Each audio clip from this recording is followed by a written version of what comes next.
छत्रपती शिक्षण मंडळाचे पूर्व प्राथमिक विद्या मंदिर मांडा टिटवाळा शाळेत शुक्रवार दिनांक 27 फेब्रुवारी 2024 रोजी मराठी राजभाषा गौरव दिन साजरा करण्यात आला। कार्यक्रमासाठी प्रमुख अतिथी म्हणून शाळेचा माजी विद्यार्थी रुद्र पालकर याला आमंत्रित करण्यात आलं होतं। अतिथींच्या हातातून सरस्वती पूजन झाले। रुद्र पालकर यांनी मराठी भाषा व शिवाजी महाराजांचा इतिहास, त्यांची शौर्यगाथा, पराक्रम याविषयी थोडक्यात माहिती सांगितली आहे। तसेच राजभाषा दिन आपण कवी कुसुमाग्रज यांची जयंती निमित्त साजरा करण्यात येतो हेही देखील त्यांनी सांगितलंय। कार्यक्रमासाठी पालक वर्ग व मुले मोठ्या प्रमाणात उपस्थित होती। महिला पालकांनी वेगवेगळे नृत्य सादरीकरण केले। किलबिल गट क्रमांक 1, भोपाळी किलबिल गट क्रमांक 2, मंगळागौर छोटा शिशु गट क्रमांक 1, गोंधळ छोटा शिशु गट क्रमांक 2, गवळण छोटा शिशु गट क्रमांक 3, कोळी नृत्य मोठा शिशु गट क्रमांक 4, शेतकरी नृत्य सादर केले। सर्व महिला पालकांनी नृत्यासाठी खूप छान तयारी करून आल्या होत्या। त्याचबरोबर नृत्याला लागणारी प्रॉपर्टी सोबत आणली होती। सादर केलेले 6 नृत्य अप्रतिम डोळ्यांचे पारणे फेडणारे होते। खरोखरच या महिला पालकांनी नृत्यासाठी आर्तनाद कष्ट मेहनत घेतली होती। तसेच शिक्षकांनीही देवा मला शाळेत जायचे या गीतावर नृत्य सादरीकरण केले।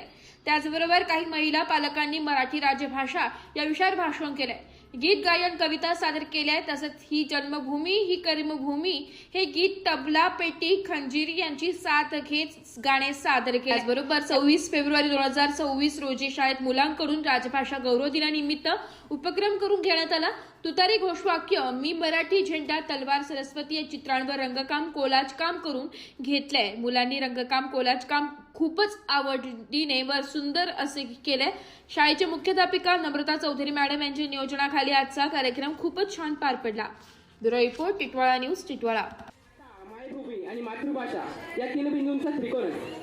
माता जी आपल्याला जन्म देते, अन्न देते, मायभूमी जी आपल्याला आसरा देते आणि मातृभाषा जी आपल्याला लहानपणीपासूनच संस्कारांचं बाळकडून पाहिजे असते।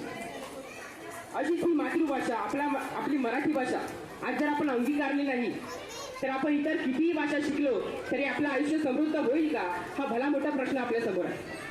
खरं तर मराठी म्हणजे काय, आपली मातृभाषा म्हणजे काय?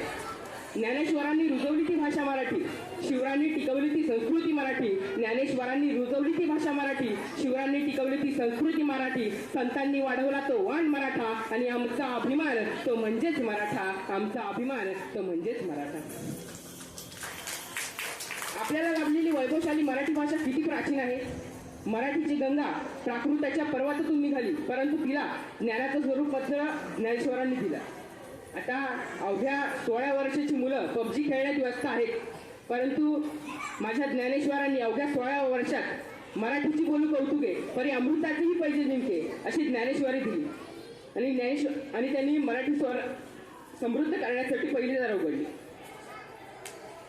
मंगेश पाडगावकर, कुसुमाग्रज यांच्या नाटकांनी तर हास्यांचा नजराणाच दिला। एक कवी फार सुंदर म्हणतात, हे माय मराठी तुझ्या पायी तन मन धन मी वाहिले, हे माय मराठी तुझ्या पायी तन मन धन मी वाहिले, तुझ्या नामी तुझ्या धामी अखंड रंगुनी राहिले, तुझ्या नामी तुझ्या धामी अखंड रंगुनी राहिले।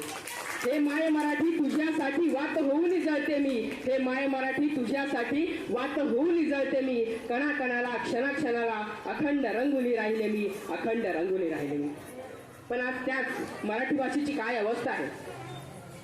आमच्या मुलांना शेक्सपियरच्या नाटकाचं नाव विचारलं तर घडाघडा बोलतात, पण एखाद्या गडकरांच्या नाटकाचं नाव विचारलं तर मात्र निरुत्तर होतात। ही आमची शोकांतिका। जर तुमच्याकडे 2 नाणी असतील तर एका नाण्याचा भाकर आणि एका नाण्याचं पुस्तक घ्या।